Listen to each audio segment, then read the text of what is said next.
బంద్ చేసుకొని ఇది తీసుకొని ఇది పక్కకు పెట్టాలండి. ఇట్లా. నమస్కారం అండి. ఈరోజు నేను చేయబోయేది పాలకూర సర్వపిండి అండి. ఇది చాలామంది చేయరండి, ఇది తెలియదు. నేను కొత్తగా చేస్తున్నా, మీరు కూడా ఒకసారి చేసి ట్రై చేయండి. కావలసిన పదార్థాలండి, ఇది పాలకూర చిన్న చిన్న కట్ చేసుకొని పక్కకు పెట్టేసి, మళ్ళీ దీనికి అల్లం పేస్టు, పల్లీలు, నువ్వులు, 3 ఉల్లిపాయలు, తగినంత ఉప్పు, 15 పచ్చిమిర్చి, కరివేపాకు, కొత్తిమీర, తగిన నూనె, వరిపిండి అన్నీ వేసి వరిపిండితో పాటు కలుపుకొని మనం సర్వపిండి చేసుకోవాలండి. పాలకూర అండి చిన్న చిన్న కట్ చేసుకొని మంచిగా ఇక్కడ పెట్టుకొని తగినంత ఉప్పు వేసుకొని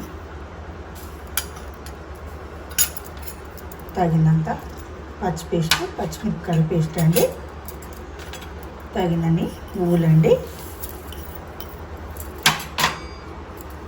పల్లీలు అండి, కరివేపాకు అండి, కొత్తిమీర, కరివేపాకు, ఉల్లిపాయలు, దీనికి సరిపడే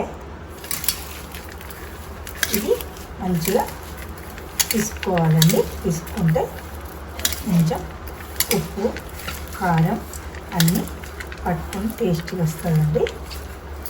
అండి ఇది దీనికి తగినంత, ఈ పాలకూరకు తగినంత వరిపిండి వేసుకొని కలపాలండి. మంచిగా మెత్తగా కలిసేటట్టు పిండి ముద్దలాగా పెట్టుకోవాలండి. పెట్టుకొని మనకు గిన్నెకు ఎంత సరిపోతుందో అంత ముద్ద తీసుకొని పక్కకు పెట్టుకోవాలి. పెట్టుకొని దీనిలో సరిపడే ఆయిల్ పోయాలండి. ఇది సర్వపిండి గిన్నె. ఈ గిన్నెలో ఆయిల్ పోసేసి మనకు ఎంత సరిపోతుంది అంత తీసుకోవాలి. ముద్ద తీసుకొని ఒత్తాలండి పల్సగా.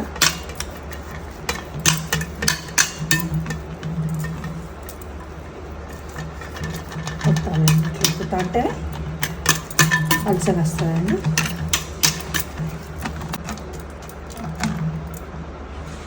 ఇట్లా గుంటలు చేసుకోవాలండి.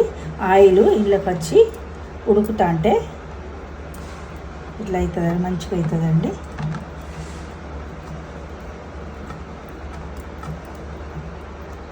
పొయ్యి వెలిగించేసి నూనె ఎక్కువ పోయాలండి, మునిగేటట్టు పోస్తే గోలుతుందండి, మంచిగా టేస్టీగా ఉంటాయి.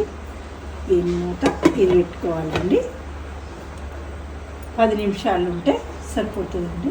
ఒక చిట్కా అండి నాది, ఈ కాలు నరము నైట్ పూట ఎక్కేస్తుంది కదండి, వాళ్ళకు అది ఆవ నూనెతోటి 2 ఎల్లిపాయలు దంచేసి రాస్తే సెట్ అవుతుందండి. 10 నిమిషాల తర్వాత చూసి మూత తీయాలండి.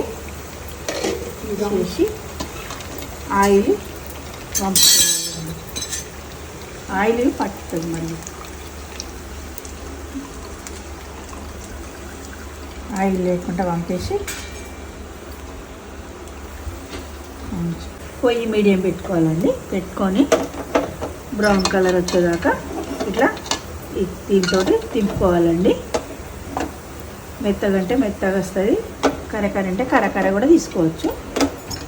ఎర్రగా గోలిన తర్వాత అండి పొయ్యి బంద్ చేసుకొని ఇది తీసుకొని ఇది పక్కకు పెట్టాలండి.